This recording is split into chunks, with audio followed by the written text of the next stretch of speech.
Well, hello everybody and welcome to my channel. Whether you're new or old, a grand day rising, hopefully. Well, recently, of course, there has been the grain farmers strike. So a lot of bakers, whether they're artisan or commercial perhaps, and supermarkets have had supplies, shall we say, suspended. Now, I was in Lidl the other day and I went over to the fresh bread bins and there was hardly anything.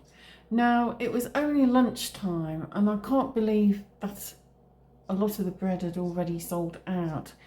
I do think there is indeed a little bit of a shortage, but this may vary across the country depending on a wide range of social factors and decisions made by farmers, whether they have wanted to participate or have chosen not to for whatever reason.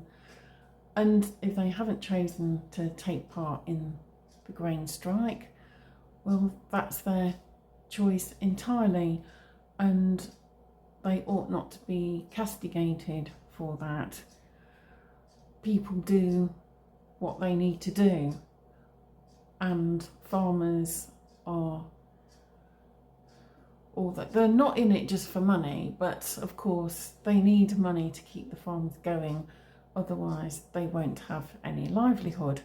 So decisions are made according to each farmer independently.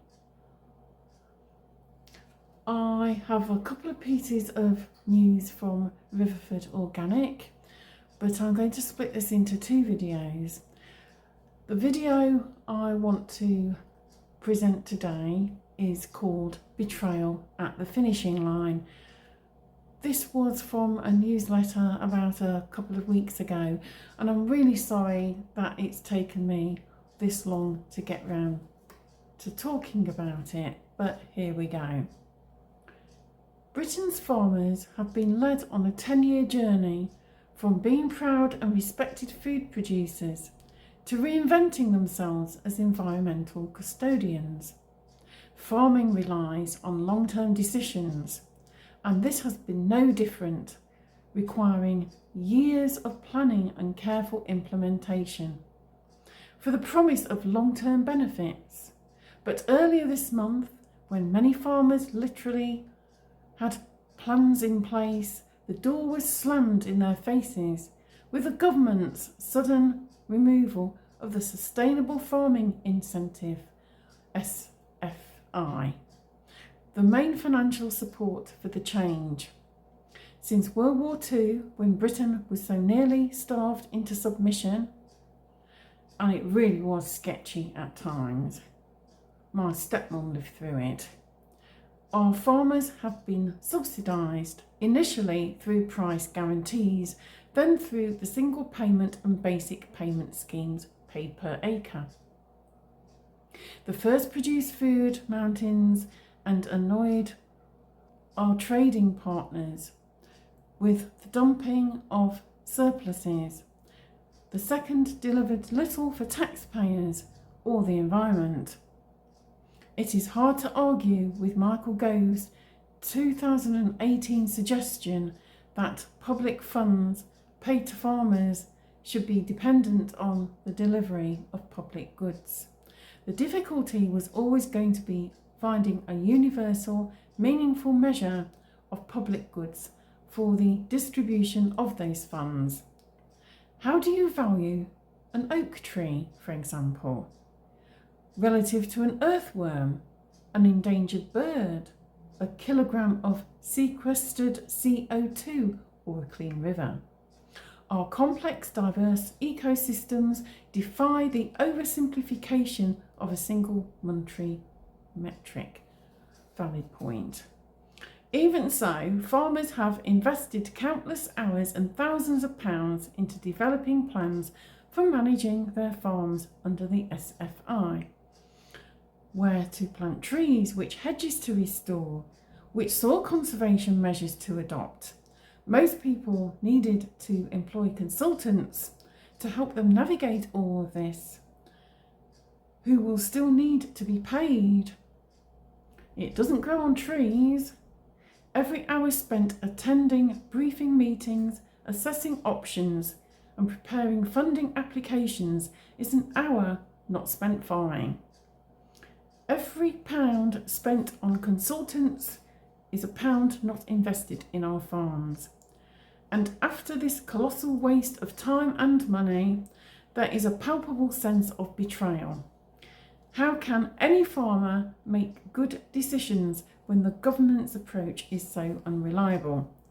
The government must offer financial and legislative stability to farmers. The productive ecological farming that Britain so urgently needs will require long-term investments, which farmers can only make when they feel stable and confident, the very opposite of what they are experiencing right now. And indeed, that is food for thought. So next time you feel angry at farmers, perhaps, that is now in shops, or you ridicule those who are standing up for farmers or the farmers themselves, perhaps it's worth considering who exactly puts food on your plate. And bearing in mind that 70% of our food is imported and that farmers are seemingly cast by the wayside, even though we can produce far more than we currently do in this country without the need to import, and the fact that if your foods are imported, then with taxes, tariffs and all that sort of thing, prices will shoot up. Perhaps bear a thought then for where exactly your food comes from and who provides it, and perhaps start to support farmers a little bit more and show gratitude. And that's my message for today.